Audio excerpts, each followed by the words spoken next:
After marriage husband, அண்ணன், தம்பின்னு எல்லாரும் சேர்ந்து ஒரு 15 பேர் கொண்ட குழுவாக கேரளாவுக்கு டூர் போனோம். ஸோ அலப்பி போட் ஹவுஸ் செம்மையாக இருந்தது. போனோடனே வெல்கம் ட்ரிங்க்ஸ்லாம் கொடுத்தாங்க. ஸோ நாங்கள் எக்ஸ்பெக்ட் பண்ணவே இல்லை இந்த மாதிரி ஒரு போட்டில் ஸ்டே பண்ண போகிறோன்ட்டு. அப்படியே ஒரு கப்பலில் வந்து எப்படி ரூம்லாம் இருக்குமோ அந்த மாதிரி தான் இருந்தது.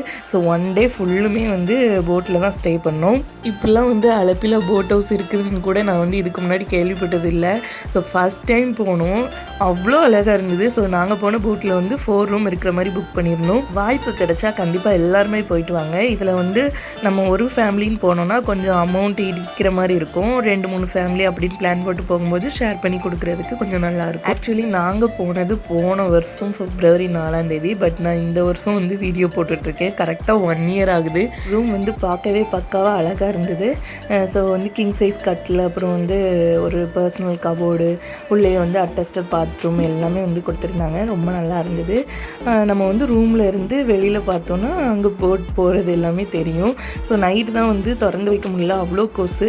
அதனால் வந்து நைட் டைம் மட்டும் க்ளோஸ் பண்ணியிருந்தோம். மற்றபடி வந்து நம்ம ரூமில் இருந்தே வெளியில் எப்படி போட் மூவ் ஆகுறது எல்லாமே வந்து நம்ம பார்க்கலாம். 2 டேஸ் டூர் பிளான் பண்ணியிருந்தோம். ஃபஸ்ட் டே வந்து boat house, second day Wonderland. But நாங்கள் வந்து போட் ஹவுஸில் வந்து இவ்வளோ என்ஜாய் பண்ணுவோம்னு நினைக்கவே இல்லை. சத்தியமாக நினைக்கவே இல்லை. எங்களுக்கு கூட்டு போன குரு எங்கள் அண்ணன் தான். அவனே வந்து எக்ஸ்பெக்ட் பண்ணலையா இப்படிலாம் இருக்கும்ன்ட்டு.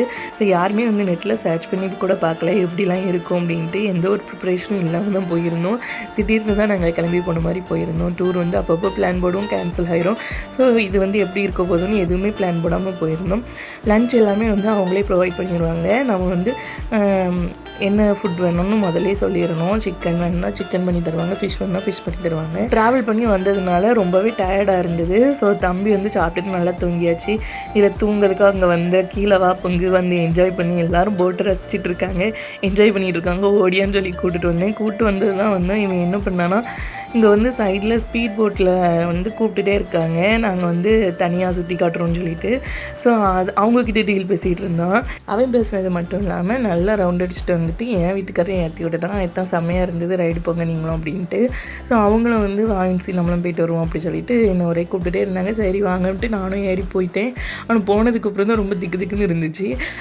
இது வந்து நான் ஆல்ரெடி வீடியோஸ்லலாம் பார்த்துருக்கேன். செம்மையாக போய் அந்த சரிச்சு விடுவாங்க. இன்றைக்கி உள்ளதான் போகிறோம் போல நினச்சேன். பட் இப்படியே தப்பிச்சு வந்துட்டோம். சின்ன வயசுலேருந்தே டூர் வந்து ஃப்ரெண்ட்ஸோடு அவ்வளோவா போனது கிடையாது.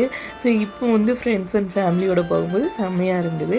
அங்கே வந்து மீன் பிடிக்கிறதுக்கு தூண்டில்லாம் வாங்க சொல்லியிருந்தாங்க. ஸோ நாங்களுமே தூண்டில் வாங்கி மீன் பிடிச்சோம். என்னடா இவ்வளோ ஹாப்பியாக என்ஜாய் பண்ணியிருக்கோமே, இப்படிலாம் நம்ம லைஃப்பில் நடந்ததே இல்லையே, ஏதாவது ஒரு ஆப்பு காத்துட்ருக்குமே நினைக்கும் போது தான் டூர் முடிஞ்சு பெரிய ஒரு அதிர்ச்சி எங்களுக்காக காத்துட்டு இருந்து. தேங்க்யூ ஃபார் வாட்சிங்.